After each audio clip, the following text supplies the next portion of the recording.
This is the Chem 1 lesson over balancing equations, otherwise known as the law of conservation of mass. So far, we've talked about chemicals. We're going to start talking about how chemicals can react together to form bigger chemical reactions. So a chemical reaction is just where one substance is going to change into another.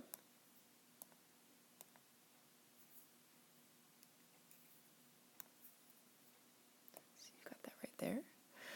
So basic chemical reactions, you can see you got a couple things here. So on the left you have reactants, so go ahead and circle those. And then you have an arrow which indicates that a chemical change has occurred, so bonds have broken, new bonds have formed, whatnot. And then on the right hand side of that you do have your products. So please label this chemical reaction in your notes as reactants and products. The picture above shows a chemical calcium chloride is mixed with a sodium sulfate solution to create the product shown. So if you notice, the mass doesn't change. So in the first picture, you have these two solutions that are kept separate. They've turned it upside down, mixed the chemicals, and we've got the formation of a precipitate, which we know is one of the 4 signs of a chemical change, but the mass did not change. That's just showing that when chemicals rearrange, atoms rearrange, form new molecules, that matter isn't created or destroyed. We haven't created any atoms. We have not destroyed any kinds of atoms. All we have is we've rearranged them.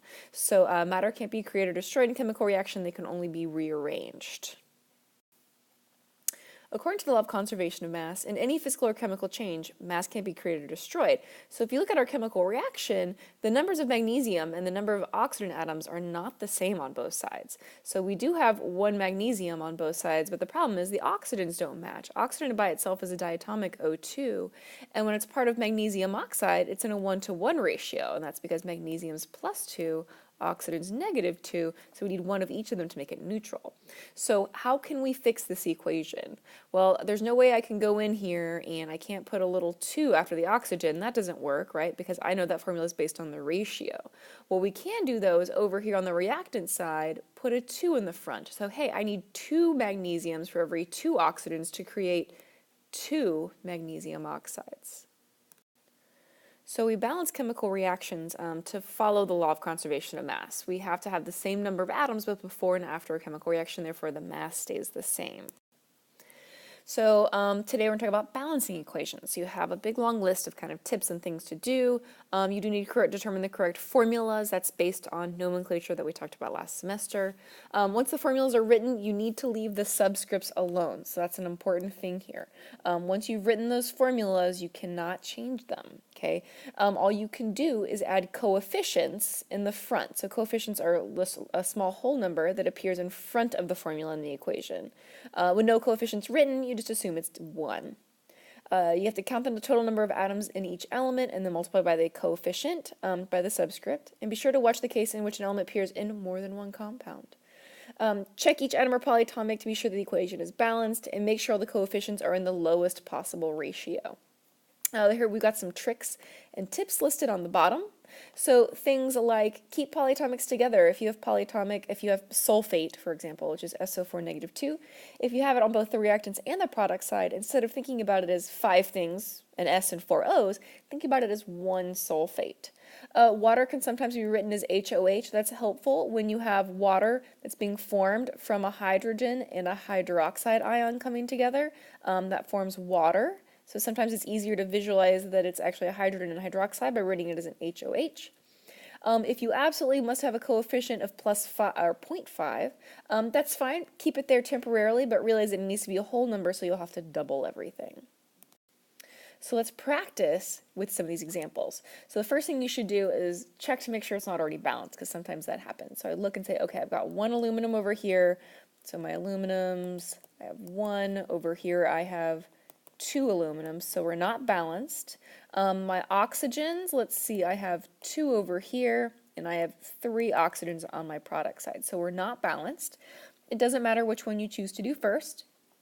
A lot of people would probably choose aluminum since it's listed first, so let's put a 2 as our coefficient in front of aluminum on the reactant side. Now the aluminums are balanced, so now I've got 2 aluminums, but that didn't fix our oxygens. right? I've got 2 oxygens on my reactant side and I have 3. So at this point, there's no whole number I can multiply oxygen by to make it a whole number. What can we multiply by 2 to turn into 3? So some of you guys might choose to write, well, I can't keep it here permanently, but let's write a 1.5 there. 2 times 1.5 is 3. So technically this is balanced, but it's not a whole number, which just means we need to double everything to make it a whole number. So that means our 2 over here, we're going to have to double it, is going to become a 4. Our 1.5 is going to become a 3. And our coefficient of 1, since it's blank, is going to become a 2. Now let's double check that this is balanced. I have 4 aluminums and I have 6 oxygens here. On the product side, I now have 2 times 2, I have 4 aluminums and I have 6 oxygens. So now my elements are balanced. Now let's look at the next one. I've got iron, so let's see our elements. I have iron, and I have 1 of them on the product side.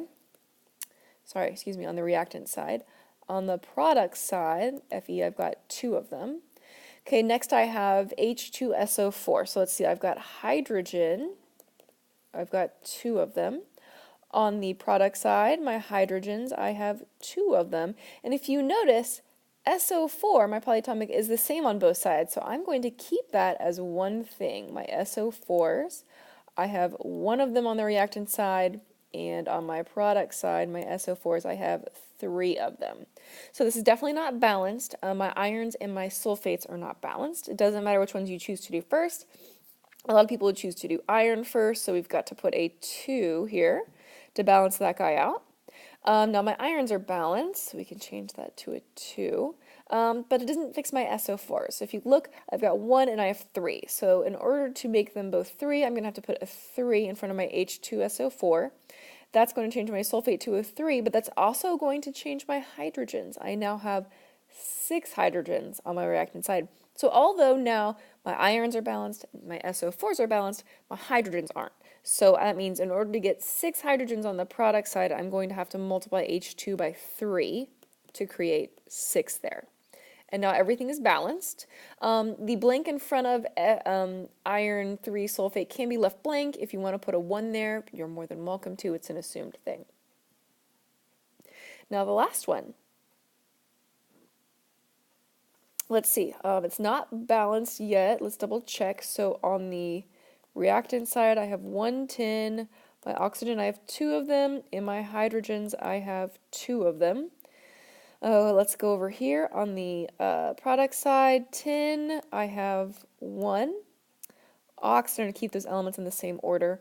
Oxygen, I have 1. And hydrogen, I have 2. Okay, so everything's balanced except our oxygens. So naturally, I'm going to put a 2 in front of my water. That is going to change my hydrogen and my oxygen. I now have 4 hydrogens and 2 oxygens. So that means I've got to go over on the reactant side and adjust my hydrogens. So I need 4, so I'm going to have to put a 2 in front of my H2. That's going to increase that to 4, and now we're balanced. Let's keep going. Example number 4.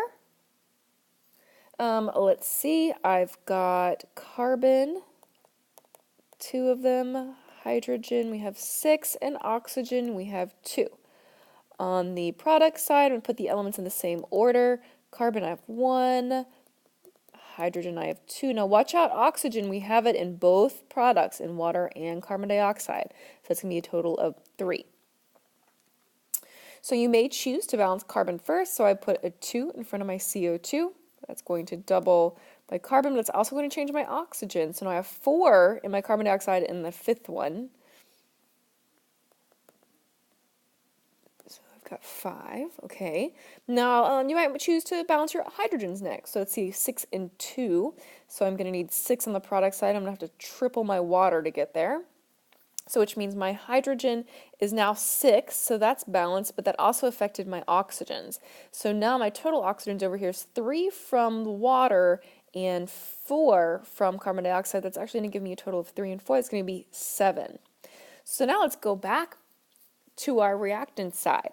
I need 7 oxygens. Well, the only way to get to 7 oxygens is to put a 3.5 here. 3.5 times 2 is 7. Can't permanently leave it there, but if I do that, I now have 7 and everything is temporarily balanced.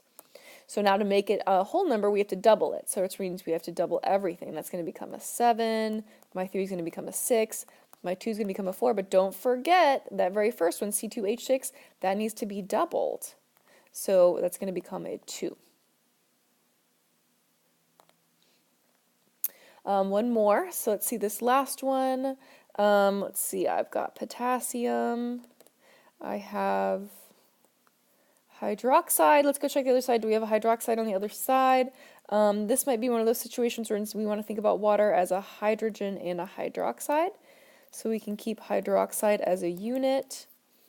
And then I've got hydrogen, and let's see, our PO4 is another polyatomic. Oh, I got it on both sides, so let's keep that guy together. So I've got KOH, I've got an H, and a PO4. So let's see, 1 potassium, 1 hydroxide. On my reaction side, 3 hydrogens and 1 phosphate. On the product side, I've got 3 potassiums, 1 PO4, 1 H, and 1 OH. So let's see, I've got a couple of 3s I need to balance out. So to balance out my potassiums, I would put a 3 in front of KOH. That's going to change my Ks to a 3. That's also going to change my OHs to 3. So now we got some more stuff to balance. Let's look over here. I have to balance my, what do we want to do first? Maybe hydroxides. Okay, so I have 3 on my reactions, but only 1 on my products. So I would put a 3 in front of my water. That's going to change my OH to 3, but also my H to 3. Oh, and I think that fixed it. Yep, now we have everything balanced. Now, sometimes you're going to be asked to balance equations that are word problems. So you're going to be given the words, and you're going to have to be able to write out the formulas and then balance. So here, we're going to have to write the formulas of everything first and then balance them following the law of conservation of mass. Don't forget your diatomics. If you see something that's just oxygen or one of those 7 diatomics, that you remember that's actually 2 of them, right? So iodine, bromine, chlorine, fluorine, oxygen, nitrogen, and hydrogen, right? I brought Clay Farner House, Brinkelhoff, all those different ways to remember it.